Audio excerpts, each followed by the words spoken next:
গ্রামীণ পিচের রাস্তায় কাদা, দুর্ঘটনা এড়াতে তৎপরতা ব্লক প্রশাসনের।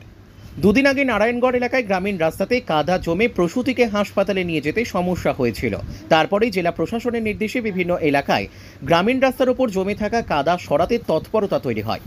কেশপুরের আঙ্গুয়া থেকে এনায়েতপুর পর্যন্ত গ্রামীণ পিচ রাস্তার ওপরে জমে থাকা কাদা সরানোর কাজ শুরু হলো শুক্রবার দুপুর থেকে। জানা গিয়ে চাষিদের প্রয়োজনে মাঠে ব্যবহৃত ট্রাক্টর, হারভেস্টার সহ বিভিন্ন গাড়ি মাঠ থেকে পিচ রাস্তায় ওঠার পর তার চাকায় থাকা কাদা নিচে রাস্তার ওপর ছড়িয়ে গিয়েছিল। দীর্ঘদিন ধরে এর কারণে ওই রাস্তা ব্যবহার অযোগ্য হয়ে উঠেছিল এবং বিপদের সম্ভাবনাও ছিল।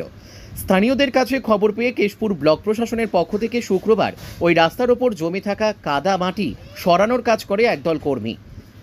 জয়েন্ট বিডিও শ্রমিক সিংহ জানিয়েছেন, স্থানীয়দের কাছে অভিযোগ পাওয়ার পরে লোক লাগিয়ে ওই রাস্তা পরিষ্কার করার কাজ হয়েছে। ব্যুরো রিপোর্ট, সত্যের সন্ধানে কেশপুর।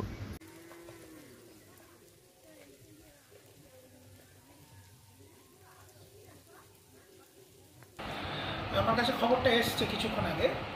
কয়েকজন অভিযোগ করেছে, সেই অভিযোগের পাওয়ার ভিত্তিতে আমরা পুলিশ প্রশাসনকেও জানানো হয়েছে এবং পাশাপাশি স্থানীয় গ্রাম পঞ্চায়েতকে জানানোর পাশাপাশি যেটা আমরা জানতে পেরেছি স্থানীয় গ্রাম পঞ্চায়েত সূত্রে যে ইতিমধ্যে কাজ শুরু হয়েছে।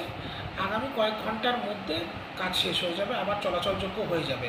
সাধারণত এই সময়টায় চাষিরা মাঠ থেকে বিভিন্ন রকমের কৃষিপণ্য তুলে বাজারের দিকে যায়, ট্রাক্টরের চাকা থেকে মাটি আসে। গত 2-3 দিন ধরে যে বৃষ্টি হওয়ার জন্য মাঠে কাদা ছিল, তার ফলে একটু কাদা হয়েছে ট্রাক্টরের লাগার চাকায় এবং স্থানীয় পঞ্চায়েত লোক লাগিয়ে উদ্যোগ নিয়ে রাস্তা পরিষ্কারের কাজ শুরু করেছে। পাশাপাশি পুলিশ প্রশাসনকেও জানানো আছে, ব্লক প্রশাসন থেকে পুরো বিষয়টাকে তত্ত্বাবধান করা হচ্ছে। এখনও তো মাটি আসে রাস্তাতে।